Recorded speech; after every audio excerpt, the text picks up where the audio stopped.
అందరికీ welcome back to my channel. ఇప్పుడు మన ఏప్రిల్ 13 అక్షయ తృతీయ ఉంది కదా.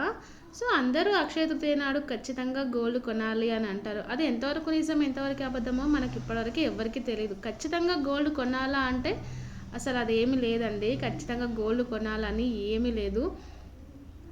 అక్షయ తృతీయ నాడు మన పురాణాల్లో చాలా అంటే కొన్ని ఇంపార్టెంట్ మంచి మంచి విషయాలు జరిగాయి. అందుకే మనం అక్షయ తృతీయ అంత స్పెషల్గా మనకు అనుకుంటాము.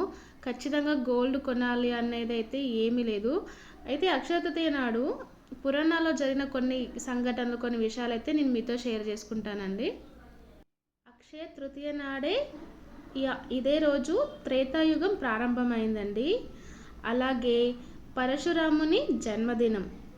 అదేవిధంగా పవిత్రమైన ఆ గంగా నది భూమికి తాకిన పర్వదినం ఏంటి అక్షయ తృతీయ. శ్రీకృష్ణుడు తన బాల్యమిత్రుడైన కుచేలుని కలుసుకున్న దినం. వ్యాస మహర్షి మహాభారతంను వినాయకుని సహాయంతో వ్రాయడం మొదలుపెట్టిన రోజు. కుబేరుడు శివుని ప్రార్థించి శ్రీ మహాలక్ష్మితో సమస్త సంపదలకు సంరక్షణగా నియమించిన రోజు అక్షయ తృతీయ రోజు.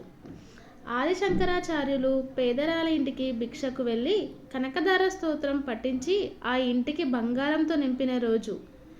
అన్నపూర్ణాదేవి తన అవతారాన్ని స్వీకరించిన రోజు. ద్రౌపది శ్రీకృష్ణుని దుశ్శాసనుని బారి నుండి కాపాడిన రోజు. ఇవండి మన పురాణాల్లో అయితే అక్షయ తృతీయ రోజు ఇన్ని అయితే జరిగాయి. అందుకే మనం అక్షయ తృతీయ కొంచెం స్పెషల్గా అయితే భావిస్తాము. అయితే అక్షయ తృతీయ రోజు మనం బంగారం కొనాలి అనే కాన్సెప్ట్ అయితే ఏమీ కాదండి. ఖచ్చితంగా బంగారం కొనాలని ఏం లేదు. ఎంతో కొంచెం దానం చేయాలి అనేది ఉంటుంది. అయితే బంగారం దానం చేసేంత స్తోమత లేని వాళ్ళైతే అక్షయ తృతీయ నాడు ఏమి వస్తువులు దానం చేయాలి అంటే నీరు, త్రాగునీరు, వస్త్రదానం, అన్నదానం, స్వయం పాకదానం, బియ్యం, కూరగాయలు మన స్తోమతకు తగ్గట్టు మన దగ్గర ఏది ఉన్నా మన స్తోమత ఎంత ఉంటే దానికి తగ్గట్టు దానం చేస్తే అయితే మనకు దాని ఫలితం మంచిగా కలుగుతుందండి. ఇది అక్షయ తృతీయకి ఉన్న ప్రాధాన్యత.